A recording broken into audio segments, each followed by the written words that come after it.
So what's up? Kamusta? Ayos ba tayo dyan? So nandito tayo ngayon sa may Skygo Baliwa branch para sa update natin dito sa motorcycle na to. At meron tayong nakita ulit bago. Ngayong 2025 meron silang version ng Blink 125. So last time meron tayong 150 Fi pero itong motorcycle na to ay Carb 5 pa rin.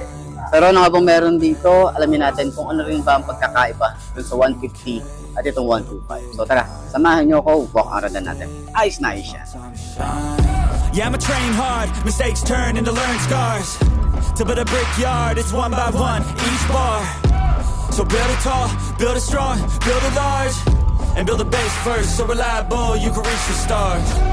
Lights so bright, I can feel the rays. My lungs feel tight, I could barely breathe.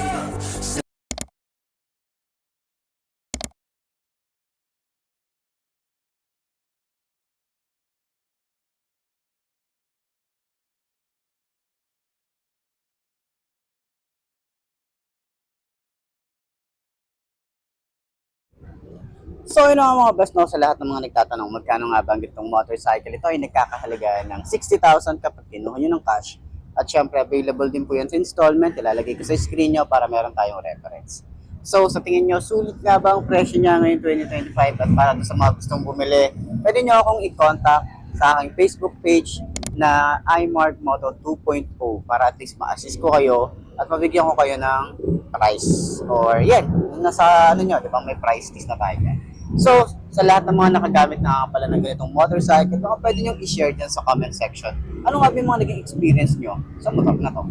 Ayos na ayos yan, di ba? Sleepless nights waiting for the day. I wanna be strong, wanna be brave. Bloody hands wrapped, covered up in tape. I might not be the best, but I never break. I will not surrender, I am a contender. I gotta be strong, gotta be brave. Lights so bright, I can feel the rays. My lungs feel tight, I can barely breathe. Sleepless nights waiting for the day. I wanna be strong, wanna be brave. Bloody hands wrapped. So yun ang mga best no, ngayon 2025, nakita na rin natin yung version 2 ng talagang Blink 125. Kung last time nakita natin yung Blink 150, yun kasi ay Fi na, tapos nagkakahalaga siya ng 75,000 no, pero ito nagkakahalaga lang to ng 60,000, pero ito yung version 2 ng 125 ng Blink.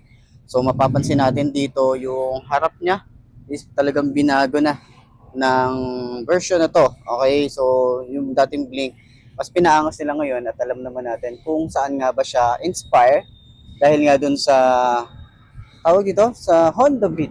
Okay, dun siya talaga inspire. And yung kanyang panel, ang pinagkaiba dun sa 150cc, ito ay naka-analog type compared dun sa 150cc na naka-digital panel na siya. So, meron pa rin naman tayo rito na USB charging port. Okay, isusi pa rin naman to. Meron tayo rin tong utility hook. Okay, so wala pa rin tayo rito side stand kill switch. Ayan. So meron pa rin tayong kickstart dito sa side na to, sa ating panggilid. And yung ating kulay na available is kulay white and blue. Okay, para doon sa Blink 125 version 2. Ayan. So ayan po yung mga available nila, glossy finish. At hindi ko rin alam kung meron pa silang matte finish na to. Pero yun na nga, dahil nga dito sa Blink 125, eh sakyan pa rin natin. Kung last time nasakyan na natin, yung 150, okay. So, okay din. Goods din yung ating side stand dito. Tsaka meron tayo ditong parang extension o yung ulo niya. Mas safe siya pag titingnan natin. So, kagandahan din pala dito, naka-LED na yung ating headlight. Pero dito sa ating taillight, meron tayo ritong, headlight. Ano rin pala to? Naka-LED na rin pala halos lahat ng ilaw na ito. At naka-monoshock nga pala to. So, yung iba kasi gusto nila naka dual shock, pero okay din naman to, goods din naman kahit naka single shock siya. Okay, so upuan natin, ayan, 5'2" ang ating height sa mga nagtatanong. Ayan, halos same height lang din naman sila ni 150, ayan. Pero napansin ko dito medyo matigas yung ating upuan, matigas siya, no? Hindi ko lang din sure, hindi ko maalala kung matigas ba yung 150cc, pero ito matigas. Pero kagandahan din dito, Nandito yung ating kulay board, pero yung mga ayaw dito sa kulay board yung battery, gusto nila nandito sa compartment. Ayan, wala po tayong magagawa, nandito talaga siya. Kasi nga naman yung iba, nilulusong nila sa baha, pero advice ko lang, huwag nyo na ilusong sa baha, di ba? Kung ayaw nyo nung masyadong madaming gastos. Kasi pag napasukan yung ating panggilid, magastos siya. So, yan, yung shock niya. Okay, goods din. Sa likod, okay, maano din, malambot din. Yan. So, pwede tayong maglagay ng top box dito. Palitan na lang natin yung bracket para at least sa top box natin and then yung bracket, goods tayo dyan. Tsaka additional storage din yun. Lalo na pag naglo-long ride tayo. Pwede rin tong i-long ride. Kahit sabihin nyo na 125cc to. Kaya nito. Okay? Kaya na to. So, ganyan itsura natin. Yung ating legroom, malawak din. Komportable sa mga beginner na gusto magkaroon ng motor. Pwede ang isang to. Okay? So, 125cc, meron ka ng ganitong motorcycle at saka panalo din yung specs na. Ayos siya. So, center stand natin, kung magaan din ba siyang center stand, magaan siya. Ayos din.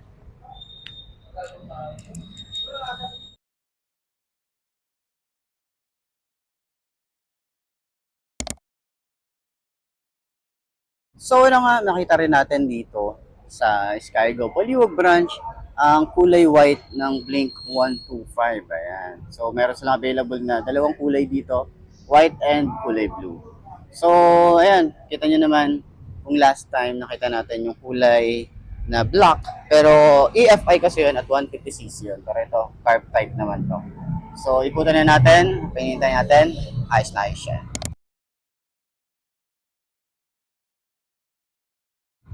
So, yun na nga, dito sa kanyang front, yung ating design dito halos same pa rin naman dun sa 150cc. Pero maporma talaga, no? Combination ng glossy na black and white. Ayan. Pagbaba naman natin dito, meron tayong kulay black din pero matte finish. Signal light natin dito, LED, kabilaan naman yan. Meron tayong daytime running light dito, split type naman siya, and meron tayo ritong LED rin na headlight na maangas din yan. So, sa fender, bulky and medyo maiksi lang yung ating extension pero sakto lang yan, hindi siya gagasgas dito sa ilalim. At dito naman pala ay close, no? Hindi katulad ng mga ibang motorcycle na nakita natin na open talaga siya.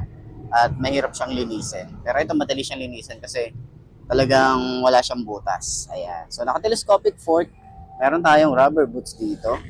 Yung mugs natin dito, ganda rin, no? 5 spoke. Ayan. 245. Binilang ko pa talaga. Ang size dito ay 80 by 90 by 14. Tubeless na rin to. Maganda rin yung mugs. Sa side naman, naka-single disc brake tayo rito. Ayan ang ating disc brake. Okay. So, naka-dual pad caliper tayo rito. Yan. So, ang tires ay, Yuan Xing, yung kanyang brand. Ayan. So, sa decals, meron tayo rito ng Skygo. Meron din tayo rito kulay red and gray. Yan lang yung pinaka-decals niya. Napaka-minimalist lang. Hanggang dun din sa side. Ayan. Yung Blink 125 and then red and gray. Ayan. Gulay board, maluwag. Hindi siya madulas. Pero nandito yung ating battery. Ayan. So, sa ilalim, meron tayong parang carbon fiber finish dito sa side. Hanggang dito sa ilalim. Okay. So, dito rin, meron din tayong carbon fiber finish. Dito naman, matte finish. So, pagpasensya nyo na yung dumi kasi nadi-deliver lang. Medyo naulanan. Tapos yung pinunasan siya, medyo naanohan siya. Okay? So, yung pagkatuyo niya na ganyan. At yung foot pegs naman, ito yung tsura natin. Malapad, tsaka combination ng rubber and metal. Ayan. So, sa ating panel gauge, meron tayo ritong analog type. Sa digital kasi, or sa 150cc kasi is digital. Ayan. So, makikita natin dito, speedometer, odometer, fuel gauge, signal light, naka-high beam, and then fuel, engine check. Ayan. So, parang carbon fiber finish dito sa side. Sa mga switches niya, ordinary plastic pa rin na ginagamit ni Skygo. Pero mukhang hindi siya pipitsugin kung titingnan natin. Meron tayo ritong park light headlight, electric starter. Grip natin dito makapit, and then sobrang babaw din ng ating throttle. Ating lever, malapad din.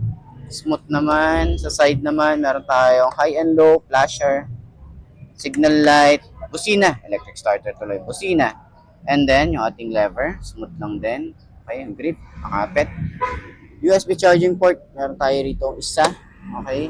Side pocket, malalim din, pero hindi ko advise na habang bumabiyahe, mag-charge tayo rito. Pwede naman, lagyan natin yung bag natin dito, tapos yung cable. Yan, para mas safe.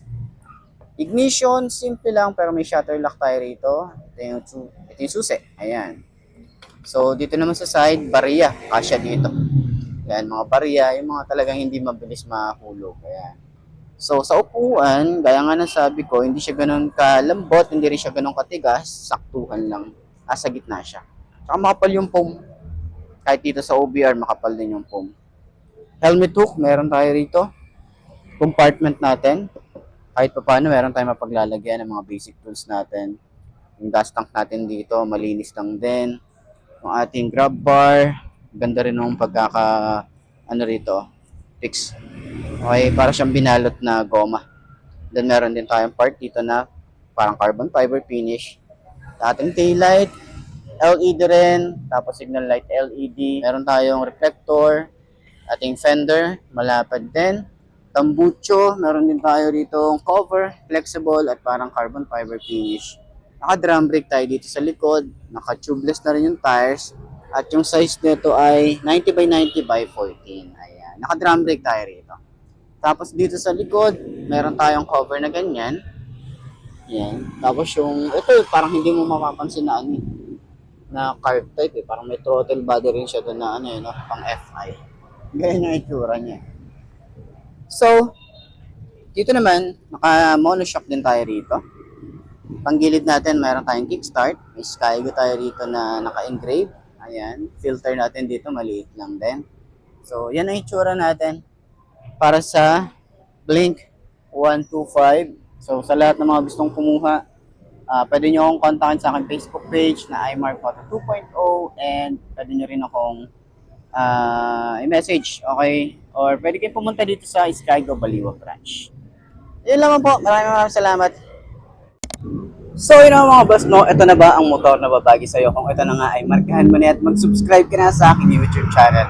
I-click mo na rin yung notification bell para updated ka sa lahat ng videos na upload natin. Dito araw-araw, so lagi tatandaan, wala sa brand ng motor ang tatagal niyan. Kundi na sa pag-aalaga mo yan, tatagal yan, ayos na ayos yan. So, kita ka na lang ulit tayo bukas. I'm Mark D. Ciao. Maraming salamat sa inyo. Babush.